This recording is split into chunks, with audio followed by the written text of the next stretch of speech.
light. Noble hearts and steadfast pride.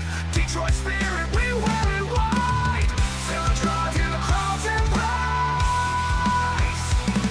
Rock on, Detroit Lions will rise. With a heart full of dreams and the fire in our eyes. From the past to the future, we'll claim our own. In the home of the brave, we'll proudly have grown. In the city, where the road meets the night, the Lions charge, ready for the fight. Noble hearts and steadfast pride. Detroit spirit, we wear it white.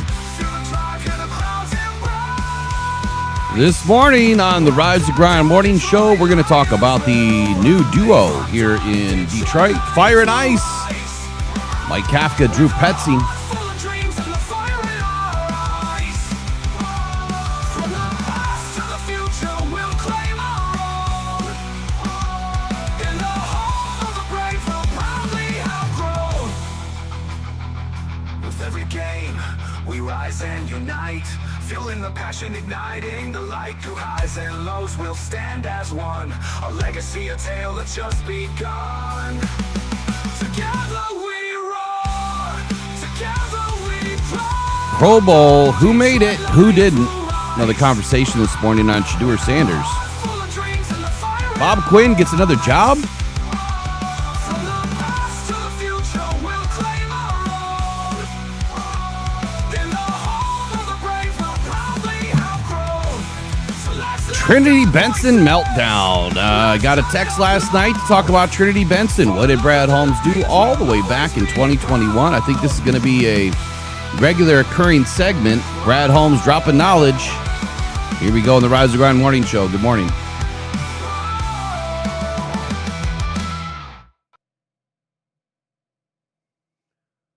What's happening? Good morning, Eric. How are you this morning? Fantastic. It didn't snow last night, so I'm happy. I spent 4 hours after the show yesterday plowing my driveway and stuff. So today I don't have to do that, thankfully. Well, I can't say that I've had the same luck. It has been snowing nonstop. I've had over a foot of snow since yesterday, or maybe the day before, and it's going crazy. It's complete whiteout. I got up at 2:30 this morning, couldn't sleep, and I'm just looking out the window like, my God, it is gonna be a bad day.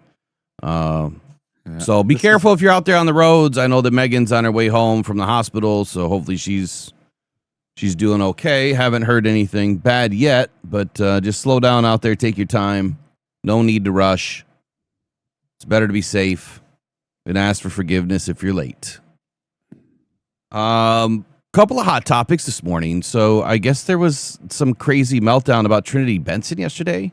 I'm not sure why we're talking about Trinity Benson in 2026, but The worst trade ever by Brad Holmes in the history of the NFL. and actually, I'll just give you I'll just give you the brief version before I went deep into it.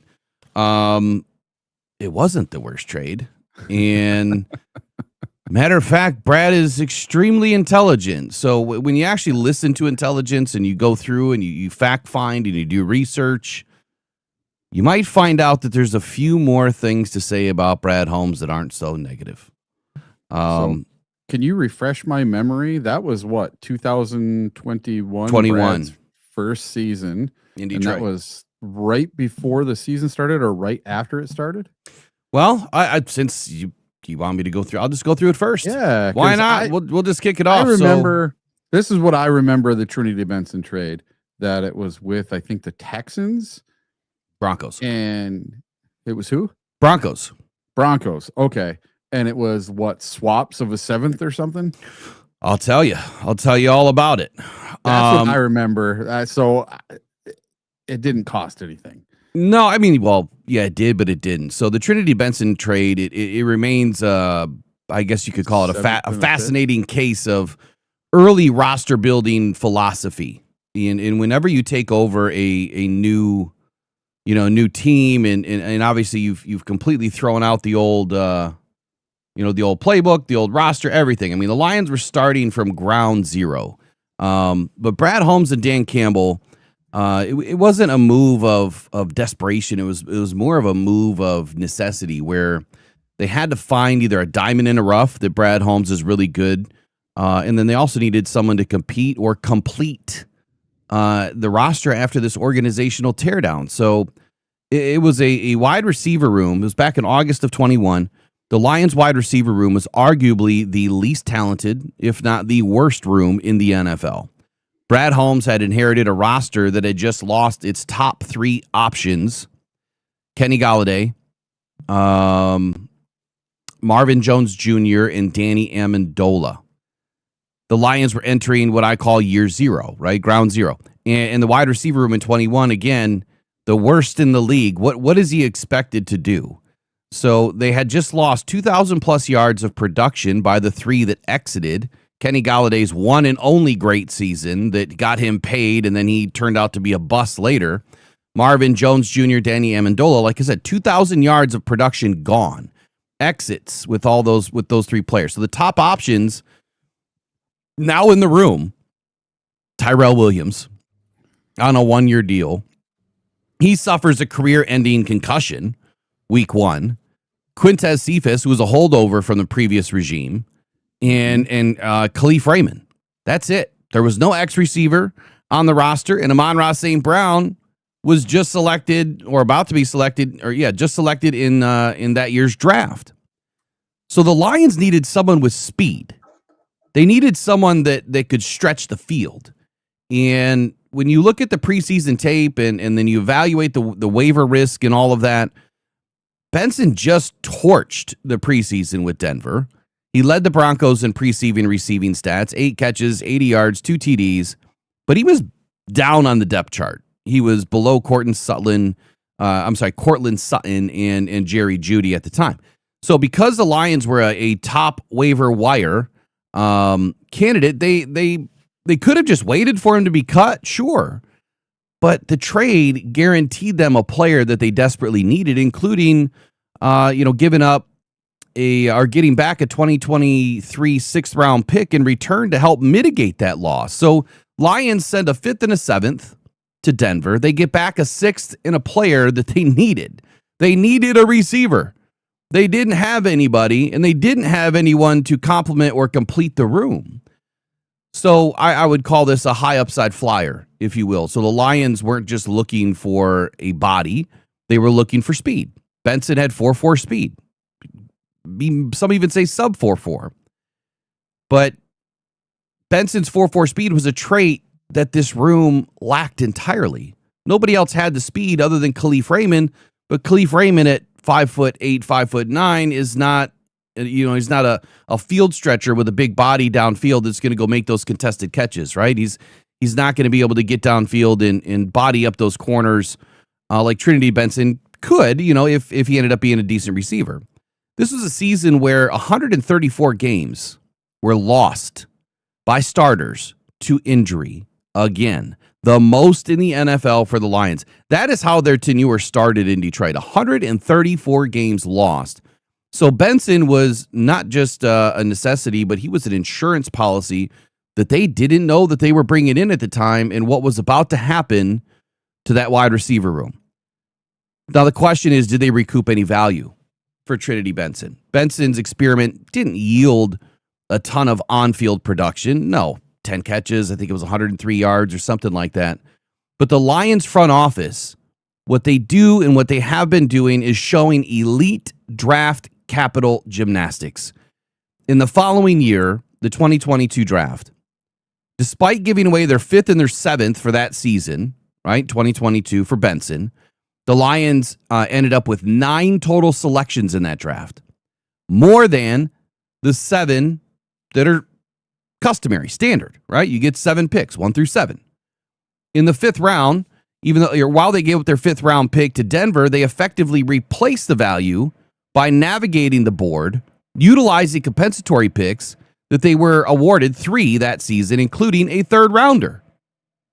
In the 7th round, the 7th round pick that they gave up, they didn't have their original 7, But by then, it really didn't matter because in 2021, the roster was already being infused with UDFA talent like Jerry Jacobs and AJ Parker, who ended up being decent corners that the Lions needed, at the time of rebuilding this roster, and making a late round pick loss, in the 7th round negligible, right? You're adding UDFAs, so the pick doesn't even matter anymore. And then you have the return on Benson. The Lions technically got paid to take Benson back later. After waiving him in 22, they signed him off the Broncos practice squad in November of 2022. So you stole him back. You got a 6th round pick. You got 3 compensatory picks. And you got a couple of UDFAs all in that same span of a season. So the Lions really didn't lose anything here. Essentially, the Lions gave up picks in 21 for the opportunity to evaluate him.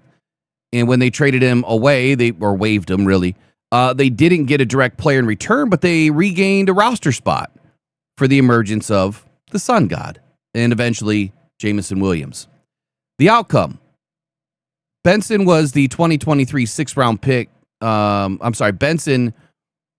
The real return for Benson was the 2023 6th round pick. That's really what the Lions got in return for that deal. That pick was part of the ammunition that Holmes ended up using later to continue building the current Super Bowl caliber roster that we do have.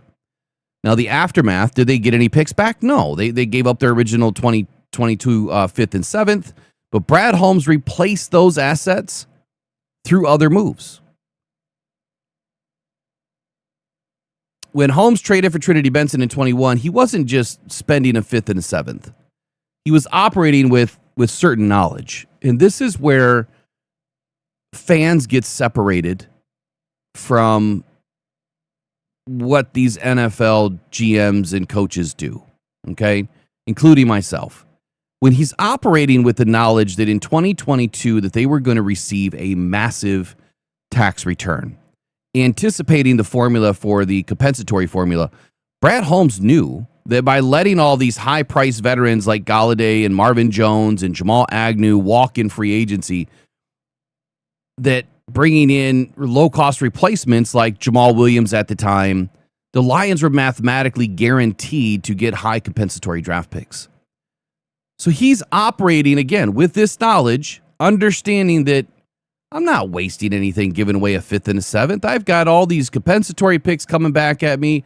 I can't have 11 draft picks in fine spots for all these guys. They're probably not even going to make the roster at that point. So absolutely, he's trying to make moves with players out there that other teams do the same thing. And you know what? Other teams aren't saying, well, that was a huge waste. Brad Holmes is trash. Well, yada, yada, whatever they're saying. But getting those three compensatory picks is the reason why he didn't care, right? The Lions were not depleting their entire draft cap without any at-bats later on. They still got their at-bats with the picks that they brought in. Now, by the time the 22 draft arrived, though, Detroit had, like I said, 9 picks, more than the standard 7. For a GM like Holmes, a late-round pick is essentially a depreciating asset, right? Unless it turns into a player that sticks around, a player that actually does something. By using a 5th rounder on a player like Benson, who had pro tape from the preseason, he was essentially buying a pre-vetted rookie, is what he was doing. If the player hits, it's a steal. If it's a miss, the foresight of the compensatory picks means that the organization never actually feels the loss. It's a low-risk, high-reward arbitrage play that only works if the GM is disciplined enough to stay away from the expensive free agents that cancel out those extra picks. And that's what Brad Holmes did. I don't know the full story of this, why this was even brought up, but I will say this. Why are we talking about 21 in Trinity Benson? It doesn't make any sense to me. And by the way, that whole scenario there, utilizing the Matthew Stafford picks and hold on here. There's some other information. Utilizing those Matthew Stafford picks that we got back and leveraging the compensatory picks and everything like that. When you go back and look at this, the pick that was used on Broderick Martin was part of that whole thing. It was essentially a free pick for the Lions to move up. It's not like they lost anything on Broderick Martin either. Yeah, you got two players that maybe didn't work out, but in the grand scheme of things, there's a lot of players that don't work out in the NFL. Just because these guys are in the league in on a draft board doesn't mean that they're going to be great players. Doesn't mean that they're going to work out, and it doesn't mean that they're going to be elite if you draft them in the first round. It really doesn't matter where you draft players to a degree. You can hit a home run. We've seen it. We've seen Brad Holmes work his magic, but I guess that's really all I wanted to say on the deal. I don't see where Brad Holmes isn't, trying to win every trade. Of course he is. I think that he's trying to maximize the number of lottery tickets the team holds. And when you have 9 or 10 picks in a draft, you're winning. You can afford to lose one. You can afford to have, a strikeout here or there. Brad made some incredible trades at the very beginning. One with Matthew Stafford, brought in a bunch of picks, got a bunch of compensatory picks, was able to set up the roster for what it was in a couple of short seasons. We're in the NFC Championship. And just because the last two drafts haven't been, I want to talk about that next. The last two drafts haven't been like this amazing windfall. There's reasons for it. And we'll talk about that next. So Trinity Benson was not this huge Brad Holmes miss. Brad Holmes is not some trash GM that's just out here, taking players off of other teams for whatever reason. Let me give you a few other names and a few other teams. I did some quick research. How about Neil Pau? I don't even know who this guy is, but the Bills paid a 7th round pick or traded Pau for a 23 7th round pick.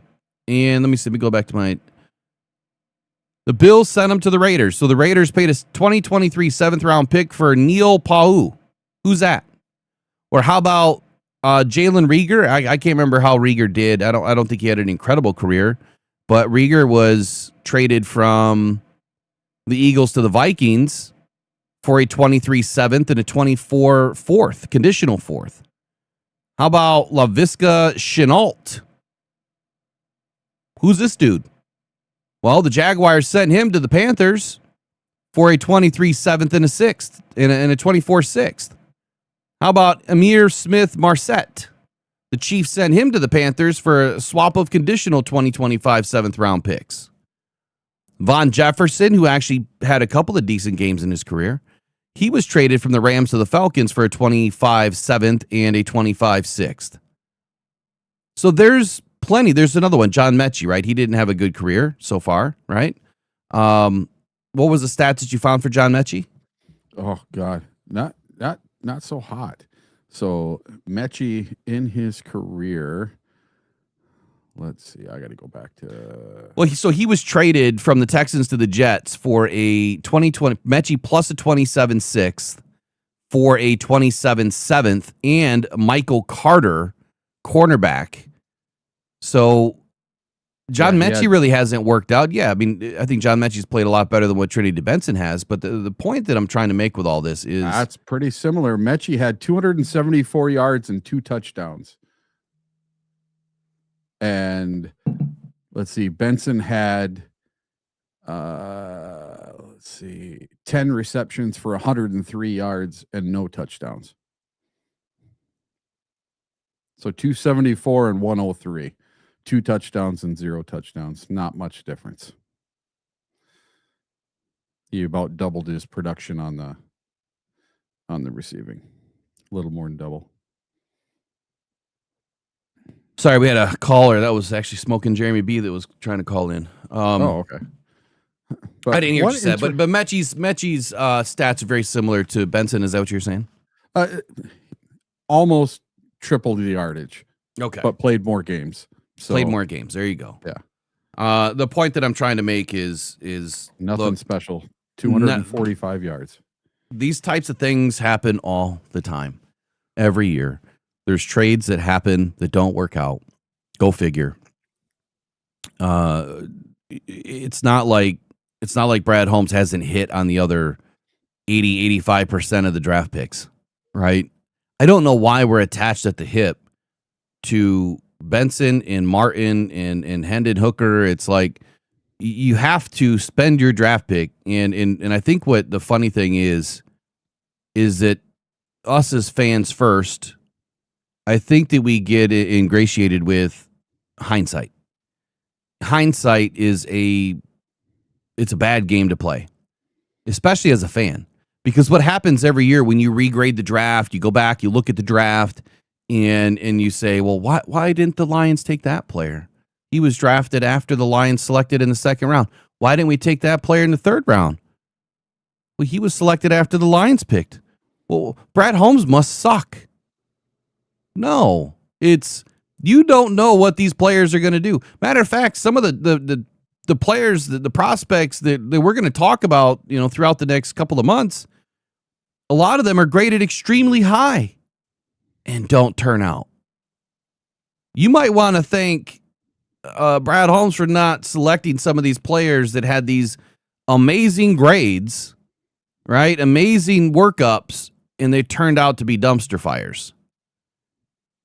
The ones that Brad typically goes after have worked out.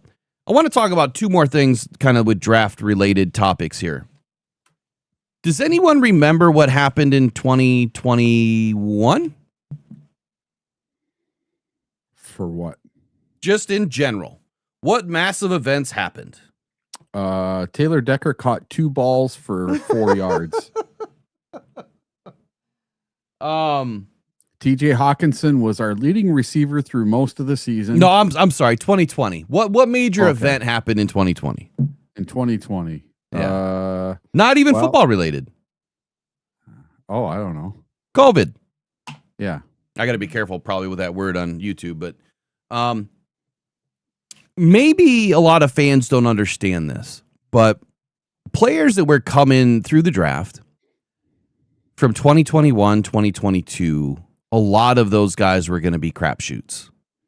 And I think that that's a large reason why a lot of teams missed on St. Brown, because there just wasn't enough evaluation. There wasn't enough tape. There wasn't enough workouts. There wasn't any, really. Everything done online. Nothing done in person. So between 2020 and 2021, the players that were going through college at that time and the players that were entering the draft at that time, you could kind of go back and look at it and say that those drafts were all crapshoots. Players were not getting in-person workouts, right? There was less hitting going on. There was less contact going on because these guys couldn't. So you lost an entire season and a half of workouts and training and installs and growth. The fact that Brad Holmes was able to do what he was able to do, navigating that whole vicious cycle, is pretty impressive. And I'm not the only one that's going to say this. If you go back and research what a lot of people were talking about back then, they're going to tell you the same thing. That these players lost a ton of time on task. We'll use a Dan Campbell-ism. They lost a ton of it. And that's really hard to scout and evaluate players when they're not on the field. And when they're not in the meeting rooms and they're not able to give you the tape that you need to do the cut-ups and in the full evaluation. So keep that in the back of your mind when you think about players like Josh Paschal. Okay, Josh Paschal was not a player that was a huge miss. Unfortunately, injuries happen. When Josh Paschal is healthy, the dude can play. Is he a starter that is going to go in and dominate? Probably not. But is he somebody that can be a high valuable rotational player? Absolutely he can. Just because you're taken in the second round doesn't mean that you should be a starter. Depth chart number 1. That's not what that means. Sometimes guys are taken in the first round that end up being high rotational value. But guys like Levi Onwuzurike and Josh Paschal, players that fans want to call busts or they didn't work out or whatever, one, you're going to have that. Two, go look at the time at when this happened. Injuries suck. It's part of the game. Back injuries, they're terrible. Josh Pascal dealing with what he's dealt with throughout his career. You know what? I'm more thankful that Brad gave that opportunity to that player than I would ever be mad at Brad for having that player maybe not turn out the way that you wanted. Being a cancer survivor myself, they gave that dude an opportunity because he fought his ass off to stay relevant, to stay in the game. I don't know how you could ever be mad at someone that is battling cancer, working their ass off to play football in the NFL.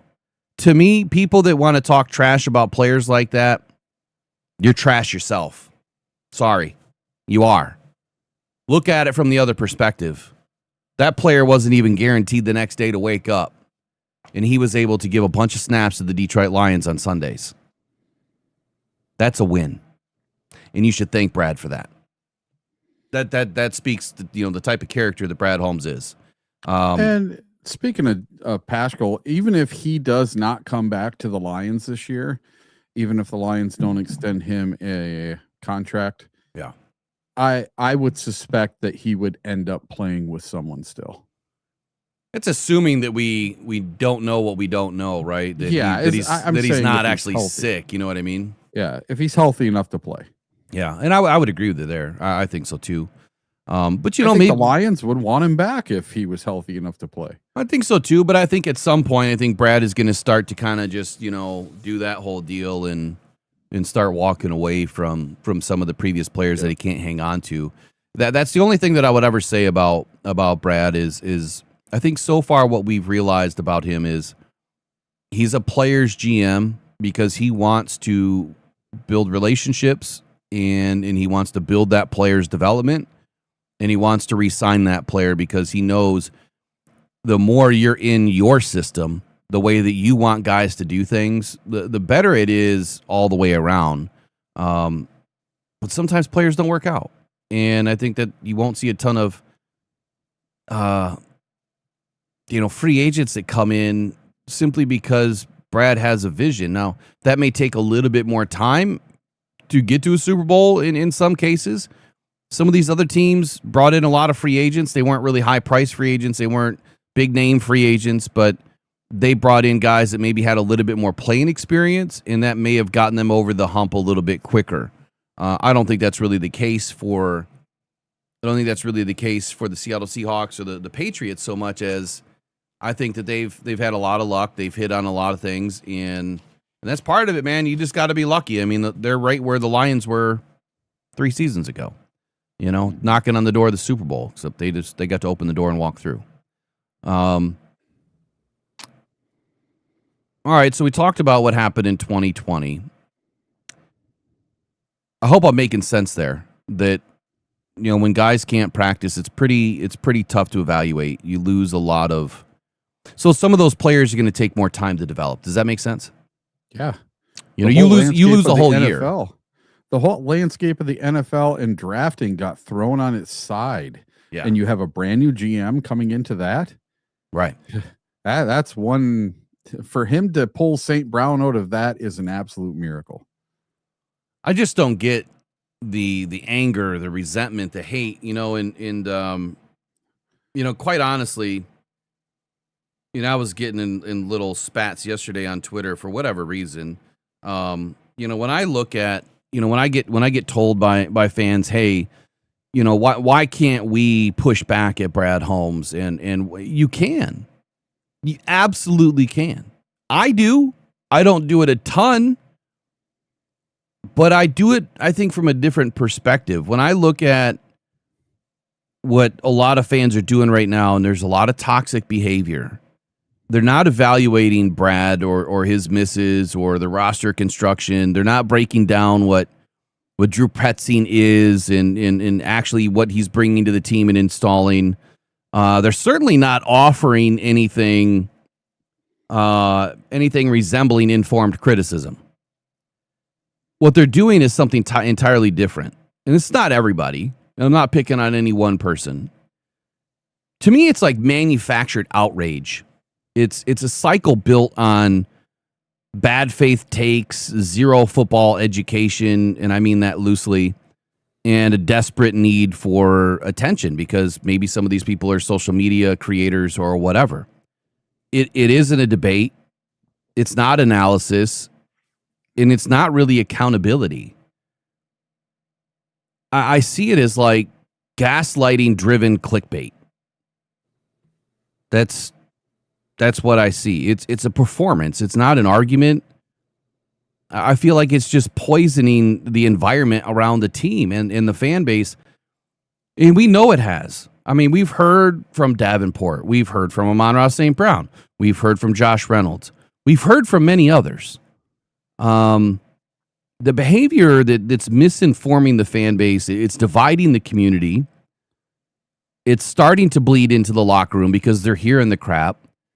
And if you don't think that other teams aren't paying attention, if you don't think that other players aren't paying attention, you're going to ruin the opportunity at bringing some of these players in. Now, some of the players are just going to look over it, right? Like, okay, it's just crazy fans saying crazy stuff and whatever. But then they might think, well, shit, if I go to Detroit and I have a bad game, what are they going to say about my kids? What are they going to say about my wife? You know, how am I going to handle it? What if I lose control on the sideline and go up in the stands because they're just toxic? You know, I think that, you know, when these people are speaking with such authority, I guess my question would be, are these graduates of sports media and journalism programs? Are these, have they taken a single scouting analytics or sports management course? And again, I'm not saying I'm any different from any of them. I've done some of these things. Have they ever studied football operations, cap strategy, or organizational leadership?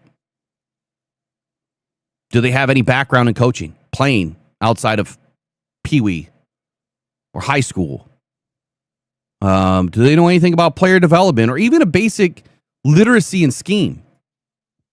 Those are all the questions that I would have for some of these takes that you see from people that fans are just grabbing onto, gravitating to it, as opposed to being free thinkers, doing the research yourself, and you know, maybe lending some good conversation back. And that's why I love our chat so much, and why I feel like it's a different class of adults that care, right? They care about facts, and they care about trying, and we're not always right, but I think that we try to do things from a perspective that maybe is a little bit easier on the ears, even when I'm critical. I think that it comes from a place, well, I know it comes from a place of facts and research. I know maybe I go a little bit too deep on Aiden Hutchinson sometimes, but that's because I'm trying to battle against this other side that is constantly pouring on. It's like you're all in or you're all out. You know, it's like everyone's all in on Aiden and they fail to see the mistakes that are made, but then they're all out on Brad Holmes and can't see the good things that he does. I don't understand it. The negativity is now become a brand in Detroit. The misinformation is now a strategy. It's sabotage, man, disguised as fandom to me. I'll get off my cold take soapbox. What do you got to say? Well, inform me if my memory is correct or is incorrect. In 2021, Brad made a couple of trades because he needed some wide receiver help. So he brought in Trinity Benson, but he also brought in Josh Reynolds, if I'm correct. Didn't he trade for Josh Reynolds that year? Which year? I'm sorry. In 2021. I think he was a free. I think he was a free agent pickup. Oh, okay. Because Josh Reynolds, he ended up getting 306 yards, 19 receptions, and a couple of touchdowns for us. So if Trinity Benson was a bad pick, I mean, you can go look at some of his trades he's done. He's probably done pretty well on a few of the trades as well. You know,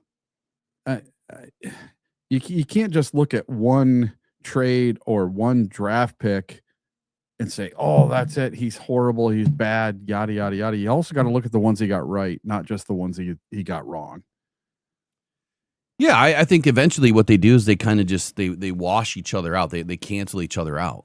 And you're going to win some, you're going to lose some, and Brad Holmes is winning far more than he's losing. I think that as a fan that has been watching this team for over 40 years, if you can't sit back and say this is the best we've ever seen it, then outside of watching Barry run around, pretty exciting stuff. But the team wasn't winning. They weren't winning at a high level. Maybe a couple of seasons, but we were never in the position that we are now, where you could legit say we are a second coming of Frank Ragnow and second coming of Taylor Decker away from having the most dominant offensive line in the league. And now the Lions just brought in Mike Kafka to pair up with Mike Petsy. And let's talk about that when we get back here in just a moment.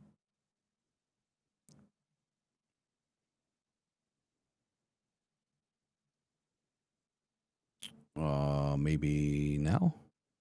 Come on, do it. All right, whatever. We'll just go to this. 1 2 1 2. 1 2 1 2. Mic check. Hey, can y'all hear me out there? Against all odds. Against all odds. Against all odds. Against all odds. Against all odds. Against all odds. The podcast. Shout out to Rockhound Detroit Lions, man. One pride. All right, I just saw an update here from Adam Schefter. Baltimore Ravens are expected to hire former Falcons run game coordinator, offensive line coach Dwayne Ledford. Lateral move, same job and title. So I haven't heard anything on the Baltimore Ravens offensive coordinator hiring. Last night I discussed it. Newsflash, since we're going to talk about Kafka and Petzing right now. Mm-hmm.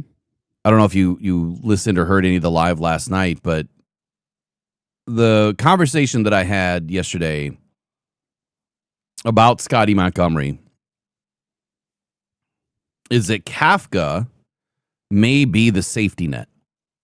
And what I mean by that is Scotty Montgomery, from what the source is telling me, is that he is likely to accept the job if offered, right, in Baltimore.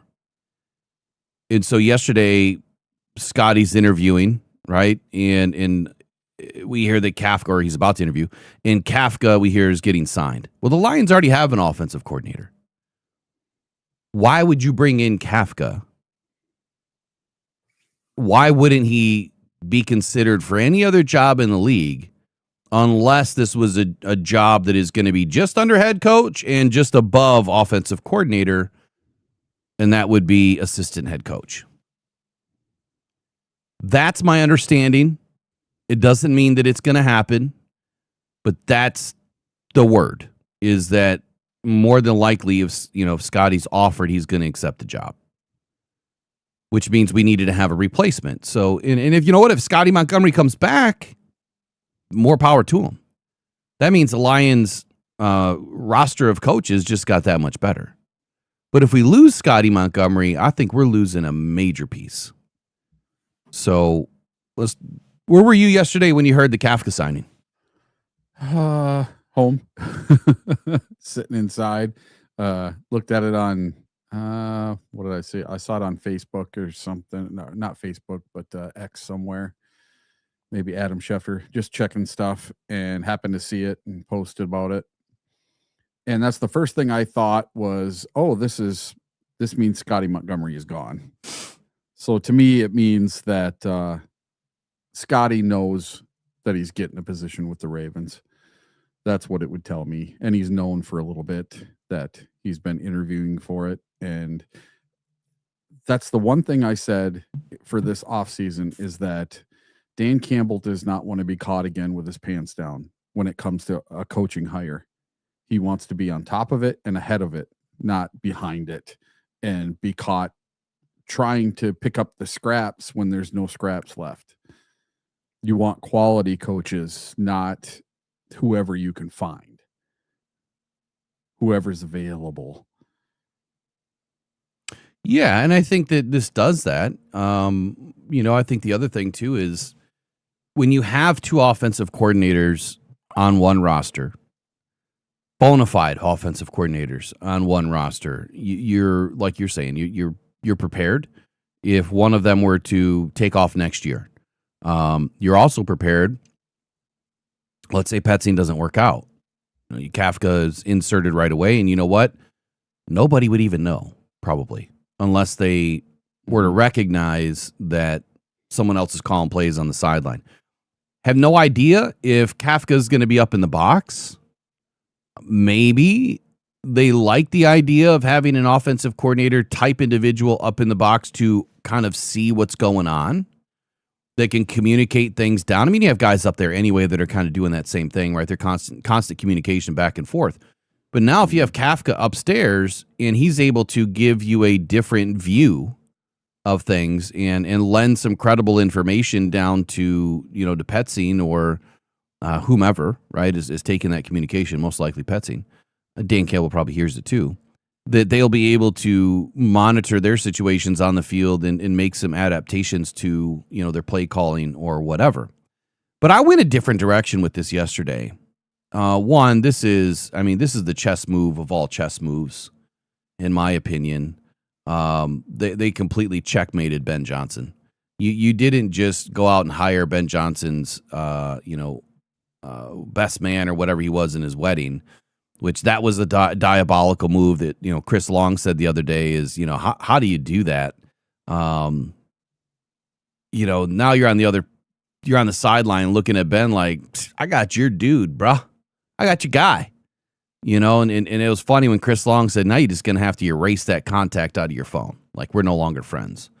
I don't know how you can be friends after, everything that has gone on and everything that has been said. But Kafka brings a layer to this offense that a lot of Lions fans were worried about. And quite simply, that is the pass game. Is there anything else you want to talk about with Kafka or anything else you want to say before I kind of jump into this?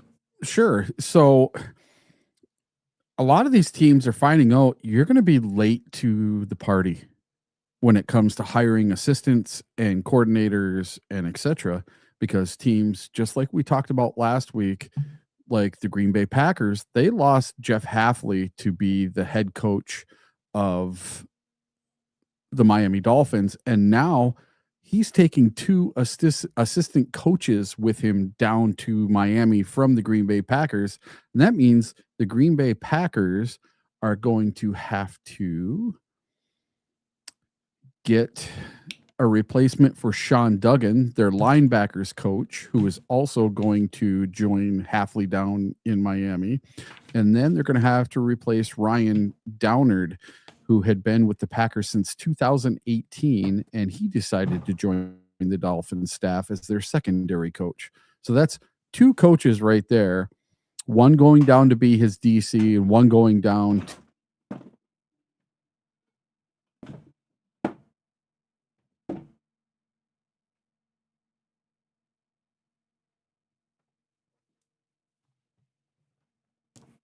Uh-oh. Looks like we lost Eric.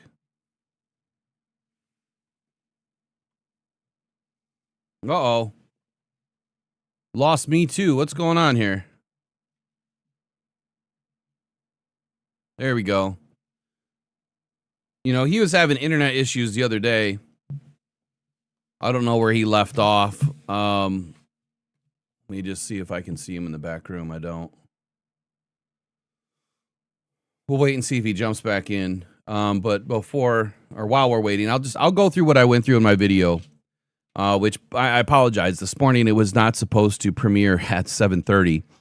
Everything was a bit slow last night. I was uploading multiple videos to multiple channels, and for whatever reason, it just took forever.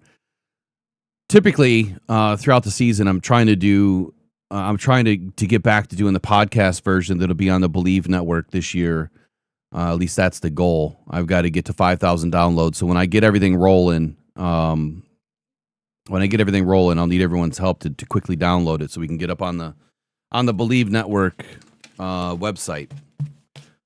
So January 19th, Lions hired Drew Petzing as the offensive coordinator issue. Or what's going on here?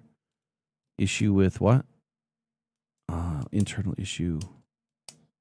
Oh, never mind. Scratch that.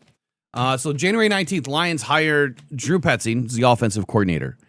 And what this signaled to me, and I think a lot of us that understand what Drew Petzing is going to bring to the table, is that physical violence, run game, the gap scheme is coming back to Detroit. And then, of course, the jumbo formations, the 13 personnel, the jumbo 13, 12, jumbo 12, you get it. But yesterday, like I said in the video, they absolutely dropped the hammer on the league by hiring Kafka to this organization. And you know what it should have done immediately?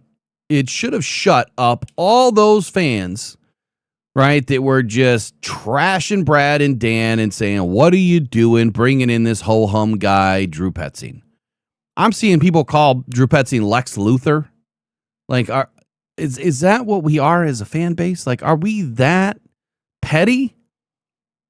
Do you guys know if he has alopecia or not? Like, this is what I don't understand about people picking on people.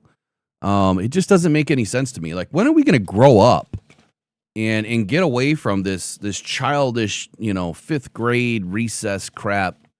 I guess some of us just grow up faster than others, maybe. But anyway, if you're looking at titles, if you can't tell, I'm rubbed wrong today. Like, I'm just disappointed, I guess. If you look at the titles, I think that we're missing a big point here. And the point is, this isn't just hiring a helper for Petzing. I think it's more about creating a committee of geniuses to replace, the singular brilliance of Ben Johnson. And that started floating around yesterday, too, that the Lions needed 2 offensive coordinators to replace Ben Johnson. And I don't believe that for one bit, but I think what this is the all-in move. This is Sheila opening up the checkbook, because to bring in 2 offensive coordinators, that's expensive. It's really expensive. And to bring in, these types of coaches with this type of experience, you're going all in. You're saying this is the year that we're going to do it. We're not just going to do it with coaches, but I'm thinking free agency could be one of our better free agencies this year, finally. And we're kind of at that point where if they can do a couple of things with the salary cap and a couple of contracts, we should be just fine. So the Mike Kafka pairing of the air raid brain, if you will, with the Petzing's ground and pound game, I think it's a perfect formula for the Lions. They're going to be able to leverage both systems inside one offensive structure. I've nicknamed these guys the duo of fire and ice. I don't know why. I don't know where it came from outside of, I love it. I don't know. Fire and ice. I think that it fits well together. I think to understand why it really works, though, you have to understand where these 2 coaches come from. And they're both different. They're opposite ends of the football spectrum. And you look at Drew Petzing bringing the muscle into Detroit, and that is coming from that disciple of the Kevin Stefanski tree. His offense in Arizona was defined by heavy personnel. And despite all the injuries in 2025, he utilized the 13 personnel system more than he, any other system because, well, outside of 11 personnel, because they needed to. They didn't have a choice. Like, McBride was going to have to be the guy. He was really the last pass catcher available after, I think, week 12 or 14. They kept losing everybody. And Marvin Harrison Jr. was hampered by injuries all season long. So when you hear this from fans going around the league or going around social media that Petzing wasn't a good game planner, couldn't scheme wide receivers open, yada, yada, yada, you have to look at the situation that they were dealing with losing a lot of their playmakers. 4 of their top 5 playmakers were done. And so this, hold on.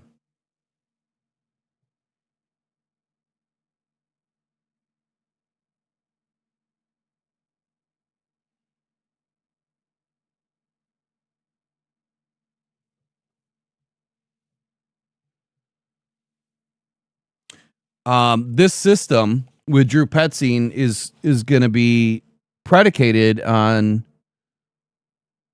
Well, I'm waiting for Eric to text me back. Something's not right.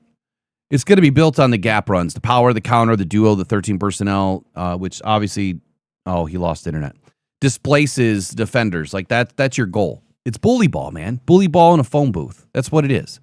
And then you bring in Mike Kafka, who I consider to be the surgeon, the technical surgeon in this system, who's going to bring in that Andy Reid royalty, right? He spent 5 years in Kansas City.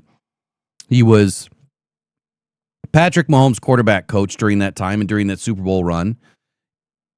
And I think that you could quickly see that his philosophy in Kansas City was built on the spacing, the timing, and making quarterbacks' life really easy, especially with the protection schemes that he brings. And in New York, it was chaotic. So he had to go through a lot of the same things that you saw Petzing going through this last season in 2025. You know, you're losing a lot of your high profile players, and you have to just make it work. And it was his first opportunity as being an interim head coach, and he had a lot to deal with. So he learned a lot, and I think that made him a better coach for having to go through all those situations. But the magic happens when these two systems overlap, and a lot of this, you'll hear in the video that I did last night. But you have the RPO protection schemes, and in Petzing's gap runs. They're expensive, and what I mean by that is when you're constantly using a pulling guard in the gap runs, it leaves gaps in pass protection wide open for the defense to get after your quarterback. With Kafka coming to the fold, it allows the RPO game to be perfected and help shield the quarterback. And so if the Lions line up in a heavy duo run, the linebackers are going to start to crash the line. Under Kafka's RPO concept, though, it allows Jared Goff to simply just pull that ball back and fire a slant behind the crashing linebackers, which is the goal. It forces defenses to play you honest. And we spoke about this the other day. You have to marry the run to the pass and marry the pass to the run. Like that's the goal with any offense. You want things to look similar. You want to go line up in 11 personnel, and you want everything to look the same so the defenses don't know what's going on. The difference with Petzing and the scheme that he's bringing to the table is that in a power run, if the offense is starting to take those first steps forward, the linebacker's like, it's a run. They start crashing, right? But then if you do the same thing the next play and the offensive line is taking those steps forward and you think it's a run, all of a sudden they crash in. Jared Goff takes one step back, sets, and throws. So you marry everything to look the same. Looks like Eric is coming back here. So while Petzing's run game is complex, which it is, his passing game in Arizona was often criticized for being too static. And that's where I think Kafka is going to provide the fix in bringing that Kansas City motion package into Detroit. Even though his motion rates dipped a little bit while he was in New York. I'll bring in just 1 second, Eric. Again, you have to look at the personnel issues. I think that when you look at what Kafka provided, his roots are in pre-snap chaos, making things difficult for a defense, and that's where Jared Goff excels. He is a pre-snap wizard. Like Jared Goff can read anything on a defense, but now you're bringing in the jet sweeps, the orbit motions, the stack releases. It's going to confuse the defense even more so than we would have just with Petzing's run game and 13 personnel. All right, Eric, here we go. Get you in here. Give me 1 second, guys.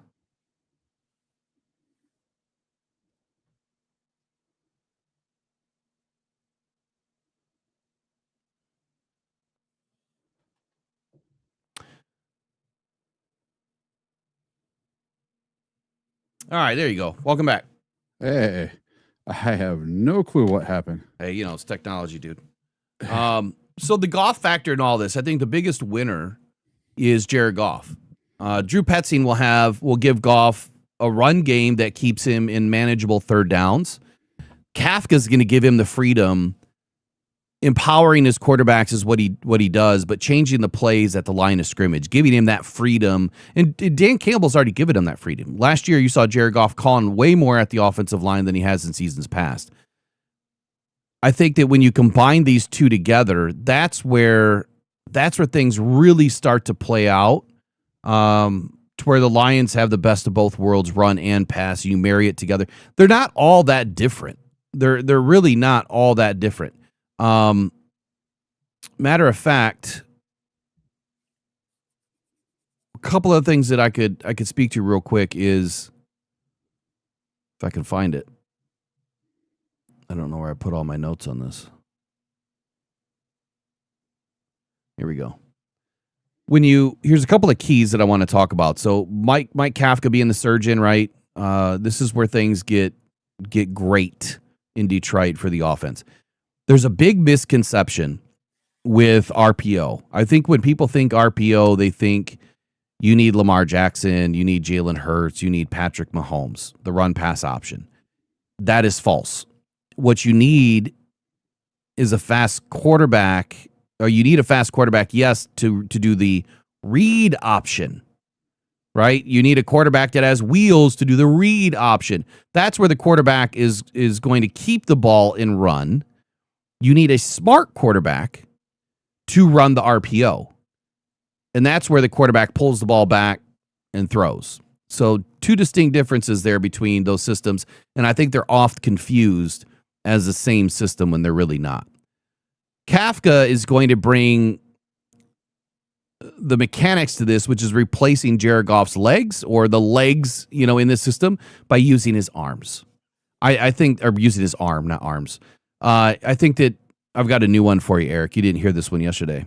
When we think of Jared Goff and his legs, we think of a giraffe on ice, right? So I took it a step further. Not broken giraffe anymore. It's a giraffe on ice. You could get that visual, can't you? This, just can't stay on his feet. In a traditional dual threat RPO, though, Jalen Hurts or Lamar Jackson, the equation is very simple. You have a read key, and that is the defensive end. If a defensive end is going to crash in on the offensive line, that is where your quarterback is going to pull the ball back and run around him.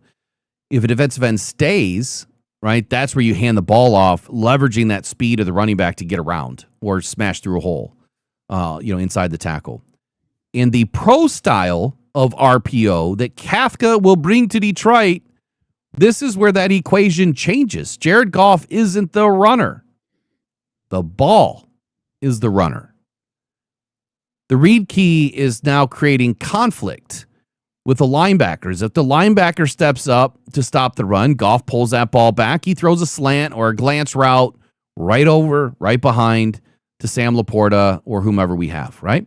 If the linebacker drops back and he's covering the pass, that's where Goff is going to hand the ball off to Gibbs or whomever we have. And you're going to take advantage, leverage that light box. The result is the offense still puts a defender in a no-win situation either way. It's a two-way option on every play. That's what the RPO gives you. So instead of worrying about Goff running for 20 yards, the defense has to worry about Amon-Ra St. Brown catching a slant and stride for 20 yards. Or Jameson Williams. Or Jahmyr Gibbs on a wheel route. Whatever it is, that's what you now have to worry about. The pre-snap RPO or the alert, this is where Kafka's influence, again, is going to be heaviest. A huge chunk of RPOs in the NFL are not post-snap reads. They are pre-snap problems, math problems. And Goff figures it out typically on every play. And the setup for this is the play call, let's say, is a run, duo right, duo left, duo smash, whatever. Attached to that run is a smoke screen or a quick out to the receiver. Goff is going to walk to the line. He counts the defenders in the box. You see him do this sometimes. Sometimes he points, sometimes he doesn't. In the defense, let's say they have 7 guys in the box to stop the run. Goff sees the numbers, sees the disadvantage. He doesn't even fake the handoff. He just catches the snap if he's in shotgun, stands up, fires the ball to the receiver on the outside who now should have one-on-one leverage. I love the genius move here by bringing both of these guys in, because if we think for 1 minute they're not going to be collaborative and work together, we'd be wrong. They're absolutely going to work together. It's Petzine's offense, but I'm willing to bet everything I got that Kafka's going to have a major influence here as well. If the defense has two safeties in, this type of a system, they have a light box, Goff just hands the ball off and you take advantage of it. The reason why this is now perfect for Goff is it requires elite processing speed, not foot speed. Goff is one of the best pre-snap quarterbacks in the league. He can count the box. He can identify the leverage, figure out what the cornerback's going to do or which cornerback that it is that you want to gain the leverage on, make the decision before the ball is even snapped. I won't go into the rest, but there is one issue that tends to come up a bit with this type of system, and that is the ineligible man downfield. Now, this season, we had a lot of issues with illegal formation. There was a lot of communication problems. This is different. This is the technical reason why Goff is actually better at this than some mobile quarterbacks. In an RPO, the offensive linemen are run blocking, and they're legally allowed to move downfield up to 1 yard. If the quarterback holds the ball too long, which Jared Goff tended to do this season at times, the linemen will start to drift. And when they drift 2, 3, 4 yards, that flag's coming out. 2, 3 yards, most times, refs aren't throwing anything. Hey, well, yeah. you're not on camera. That's all right. You are. Now I am. The lineman will drift 3, 4 yards downfield, resulting in a penalty, and that's the ineligible receiver downfield as an offensive lineman. So the requirement for this is that the ball has to come out in under 2.5 seconds. There's a couple of things that I could go in and go a little bit deeper on this, but why is 2.5 seconds so important? All the time that I talk about defensive ends not winning, not beating their man quick enough, not getting to the quarterback in 2.5 seconds, it is extremely rare to get to the quarterback consistently in under 2.5 seconds. It doesn't happen a whole lot. This is where these systems merge together, start to take advantage of the best defensive ends in the league. You're going up against one of the best with Aiden Hutchinson, so you have a good practice mate, right? And getting the ball out in 2.5 seconds now becomes the key. That is your goal. So yes, it is going to be dink and dunk to a degree because at 2.5 seconds, how far downfield can these receivers realistically be? Well, if they can run a 40 in sub 4.4 or even sub 4.5, realistically, these guys could be 17 yards downfield in under 2.5 seconds. As long as the ball comes out, they could be 30 yards downfield if they're, catching the ball in the air in stride. So it doesn't always have to be dink and dunk. But primarily, you're going to see a little bit shorter throws. Probably that 5 to 7 and then that 9 to 12 are going to be your major landmarks in this system.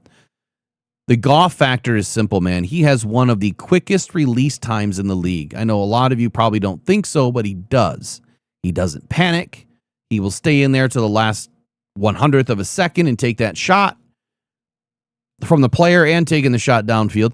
And he reads the conflict players well. He knows how to put these linebackers into conflict. If Mike Kafka is not going to ask Jared Goff to be Lamar Jackson, well, that's good, because all he has to do is ask him to be the point guard and dish the ball. That's it. That's all he has to do. And that's really all I want to go into on this whole thing. So I'm sure you missed a lot of it, but to summarize this, Eric, blending the two schemes, you now have an RPO system, it's not a quarterback running around, like a chicken with his head cut off. It is being able to pass the ball in under 2.5 seconds, marrying that up to some of these bigger formations in the power run game, the gap scheme run game that is going to be coming back to Detroit. And when these two things work together, it is going to be like a beautiful symphony on the field. I just hope we get there, right? We don't have a lot of time, honestly, before the new season starts, but I also feel that what a lot of the Lions have been doing this last season was already shaping up for this. If we didn't notice the evolution of the offense this season and why it looks so clunky at times, is because they were already transitioning away from the spread offense and getting back to what they were doing in 22 and 23 a little bit more. But this year, Dan wants to take it the distance and really get back to it. If you go back to 22 and 23, and I did this the other day, I'm not going to keep going over it, but I went through the personnel tendencies. The Lions have been running 13 personnel as their third highest personnel tendency after 11 personnel and might have been 12. But we're not running any two-back sets, really, which maybe we will this year. Petzing doesn't either, but maybe we will. We'll see. Thoughts, statements, questions? Well, when a team does the exact same thing year after year after year, people are going to start to figure it out. 100%. So I think this is genius that you're bringing in Petzing and you're bringing in Kafka, because when we played Kafka, I remember watching their quarterback pitch the ball back to a wide receiver, and then he went out and he scored a touchdown on a reception from that wide receiver. So he knows some trick plays. Maybe he knows some trick plays that we don't do. Oh, I'm sure they do.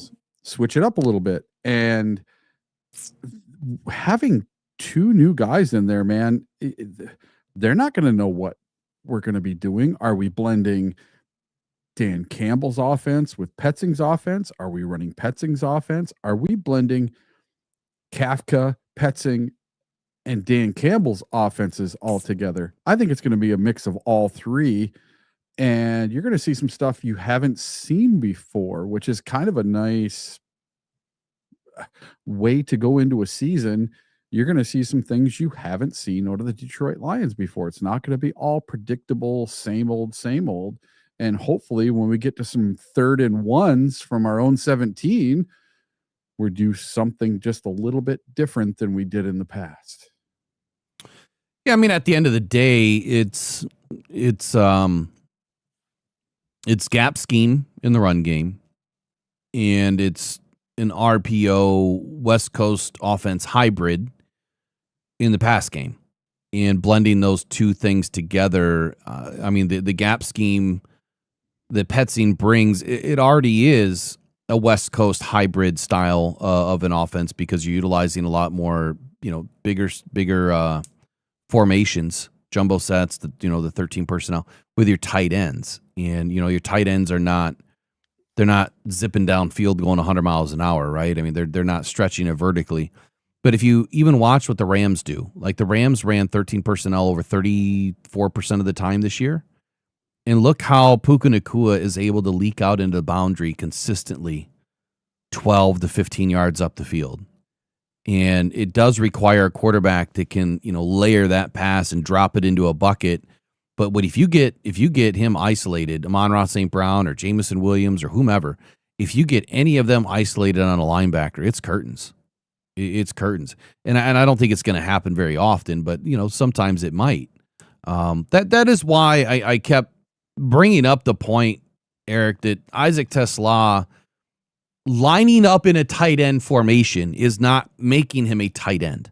Asking him to gain 10, 12 pounds, it's not going to slow him down, right? The math is there. It'll add like 0.03 seconds to his 40 time, most likely. So if he's running a 4.45, great. It's fast enough. I think Amon-Ra St. Brown runs like a 4.56. So if Amon-Ra St. Brown can do it, TeSlaa can do it. And putting him in a situation to win and putting him in a situation to just be on the damn field is a win, right? Take advantage of what you have on the roster and hopefully sink those draft picks into other, more needy positions, even though Brad won't draft for need. Tony Detroit, welcome into the faithful, my brother. He says, could it be the Kafka scheme led by Petzing? I don't know. I don't know about that one. That is a great question. That is a great question. Appreciate the $2. Also appreciate you just joined the Lions faithful. Level 1. Appreciate you, man.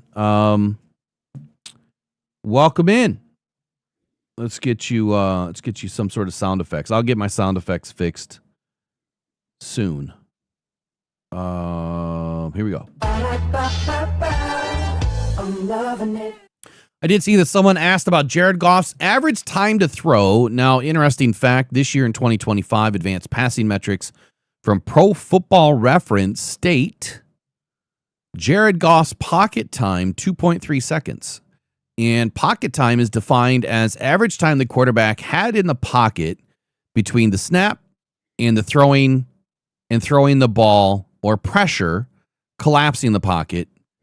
So 2.3 seconds would be his average pocket time. His release time is a different metric, and I don't have that pulled up in front of me. Let me see if I can get it here.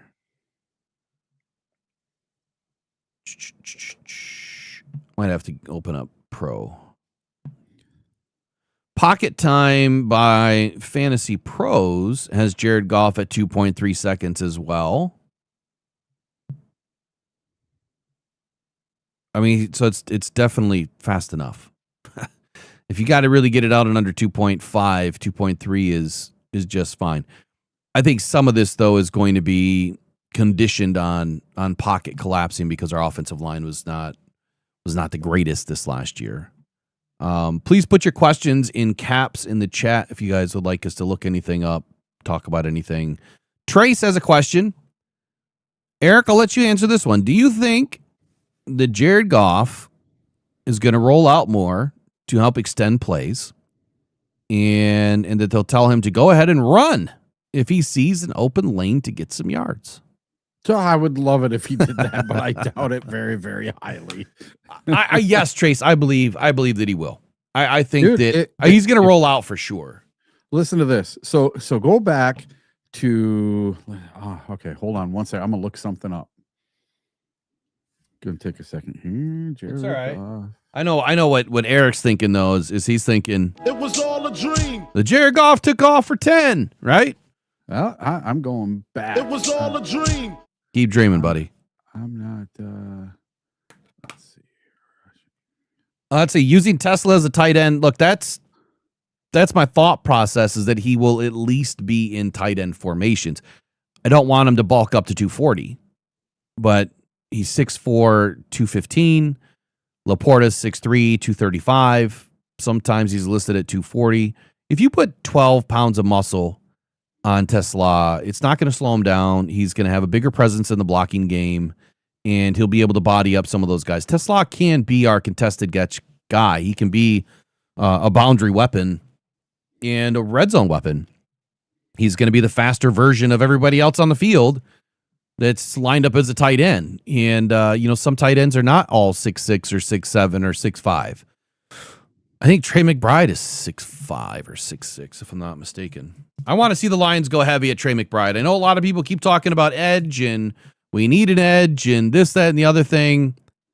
Trey McBride is 6'4", by the way, 246. He's massive.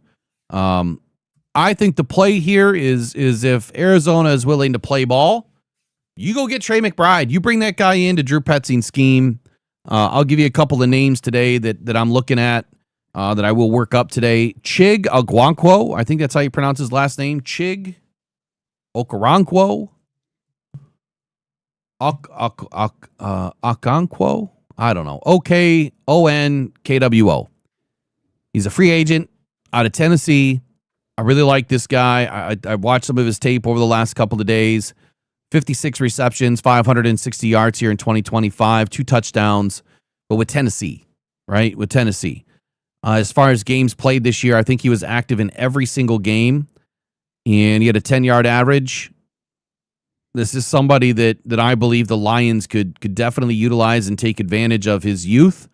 Look, he's going to command $14 million a year, but a guy like this or a Kyle Pitts, I like Kyle Pitts, but I'd rather have the younger version of Kyle Pitts. I like this dude a lot. Or were you going to say no? So I went back and looked at Jared Goff and some of his rushing stats. In 2018, he had 108 yards rushing. And if I remember right, that was the year that he had a really big run in a game to get into the playoffs or in the playoffs. He had like a 30 or 40-yard run, and he can do it. He's got some wheels when he wants to go. I just think they tell him not to. What did you say And- now? Did you say Jared Goff's 40 time? No. But he had 108 yards in 2018. And this past season, he only had 45 yards. The year before, 56. The year before, 21, 73, and 87 in 2021. But his best year was 2018 with 108 yards. Well, in the NFL, Mm-hmm. the average 40 time, I just pulled up my taps. 4.59 to 4.8 is the average time for a quarterback. Dual threats, guys that are running the football. I know they hate to be called dual threats. Your Lamar Jacksons, right? They're running closer to the 4.35s. But 4.59 to 4.8 for your standard pocket passer. Goff runs like last time he was tested was a 4.82. And I can't imagine that he's any faster than that today. He's not the fastest guy in the world.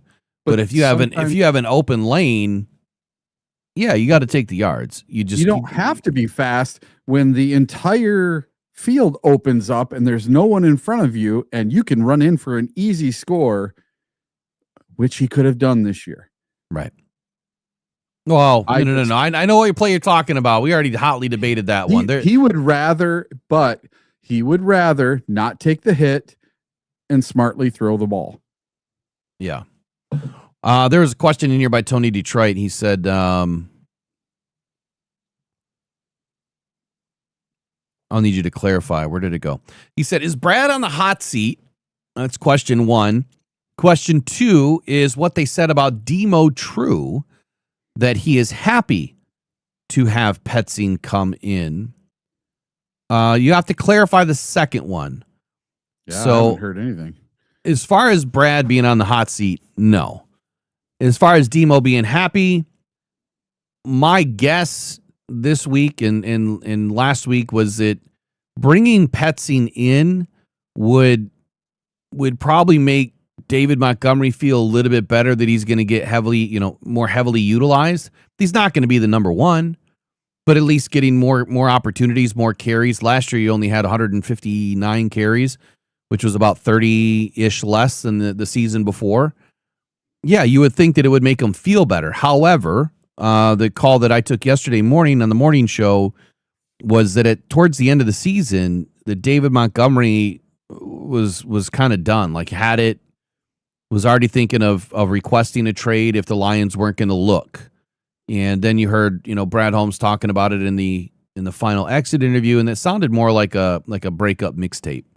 Like that they were going to part ways. They were going to look for, a trade candidate for David Montgomery. And that is exactly why one of my first videos about doing any trades was about David Montgomery. And I'll say it again for the 1,000th time. I would like David Montgomery to stay in Detroit. However, a key business decision for David Montgomery could include the Lions bringing in another safety. It could include the Lions bringing in another tight end. And if those opportunities present themselves and the Lions are willing to pay and throw up a draft pick, they could get what they need to help fill some holes on this roster, to help this offense in other ways. You replace David Montgomery by bringing in another offensive weapon that can help you facilitate yardage on the field. If David Montgomery is going to give you 700 to 1,000 yards a season in a two-back system, and you could bring in, well, I guess on defense, if you could bring in a safety that could take away, some plays, that's a bonus. But offensively, if you could bring in another tight end or a receiver, then you do that, right? You do that. I don't think that we would necessarily want to bring in another receiver, but you'd probably be looking at a tight end in that case. Or you just take the draft picks and you go into the draft and you draft somebody. But I think the Lions are at that point right now where they can bring in a couple more free agents this year than they have in the past. Does that make sense, Eric? What do you think? It does, but no matter what Brad does with Demo, if there happens to be a trade, is going to be highly criticized because it doesn't matter if he gets an offensive lineman in a bundled trade or picks up an edge rusher, doesn't matter what it is, that is always going to be one-on-one compared to what David Montgomery gave us. And then if we go into the season and Jahmyr Gibbs, heaven forbid, gets hurt, and then our running game goes to shit, well, we should have kept Demo around. So I am of the you don't have to fix something if it's not broken. So I would rather see David Montgomery stick around than any type of a trade, because what are you going to get for him? Even if you got a 3rd round pick, that's I just don't know. Yeah, I'd say the Lions would probably be lucky to get a 6th. Yeah, and I'd rather have David Montgomery than a 6th round pick. I'd rather have David Montgomery than a 3rd round pick. So I would rather just keep him, utilize him to the best of our ability. And if he's unhappy after next season, you can still trade him because you still got his rights for another year. I mean, so him being under contract for 2 more seasons at a very equitable contract, which is about $9 million on average, maybe it would work closer to probably a 4th round pick that you could. I mean, he could be a starting running back for 16 teams easy. I guess I know we did this a week or so ago that I looked at some of the options, the trades, recent trades, and I want to say it was more day 3 picks that some of these running backs went for. Now the other question in there that just said, has David Montgomery sat down with Drew Petzing? I couldn't tell you that. And we're not going to know anything from Petzing or from Kafka until the combine, because they don't have to talk to any media whatsoever until the combine.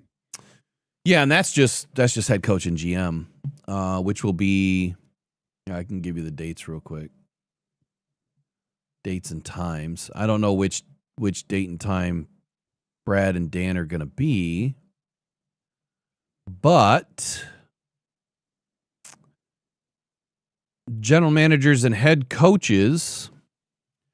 So select NFL coaches and general managers will be available for media on Tuesday, February 24th, beginning at 10 a.m. to 6:30 p.m., and then again on Wednesday, February 25th, from 1 p.m. to 6:30 p.m.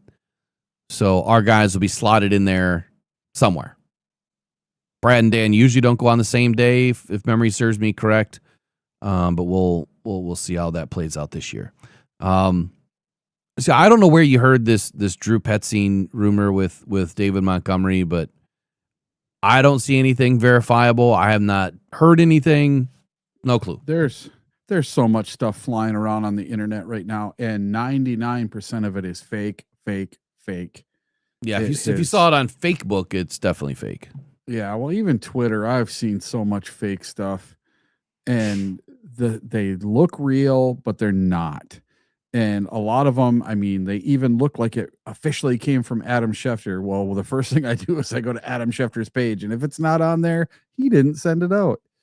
It's Adam Scheffler or something, because if you read it real fast, it might not be from the right account, might have the right picture, might look like the right name, but when you read it real slow, it's not spelled correctly. Yeah. Looks like Tony Detroit already bounced out. Hopefully I answered the question. Yeah, 6th round's not a good offer, but we're definitely not getting anywhere near 1st or 2nd or 3rd. I don't think for David. At least that's what history tells us. All right, what else you got on your list today? Oh, let's see. Well, got a surprise in the Pro Bowl this year. So there's a couple of them. Since the Seahawks made it to the Super Bowl and Sam Darnold is going to the Super Bowl, he will not be able to participate in this year's Pro Bowl games. So that means the Detroit Lions' very own Jared Goff was an alternate. Well, not anymore. He gets to be in the Pro Bowl games this Sunday coming up. And another quarterback gets to go for the AFC since Drake May, who is most likely second in MVP voting, is not going to be able to attend either because he's going to be getting ready for the Super Bowl. So that means that Shedeur Sanders is going to be a Pro Bowl alternate, and he will be in the Pro Bowl this upcoming Sunday. So there's a lot of controversy online on how the heck did Shedeur Sanders get into the Pro Bowl when Trevor Lawrence, who was third, according to most, in MVP voting, and he's not playing this weekend. He's not playing in the Super Bowl, so he should be available, right? Well, Shedeur Sanders had 7 touchdowns. Trevor Lawrence had 38 touchdowns. Shedeur Sanders had 10 interceptions. Trevor Lawrence had 12. Shedeur Sanders had 1,569 passing yards. Trevor Lawrence had 4,366. Shedeur Sanders had a 56% completion percentage, and Trevor Lawrence had a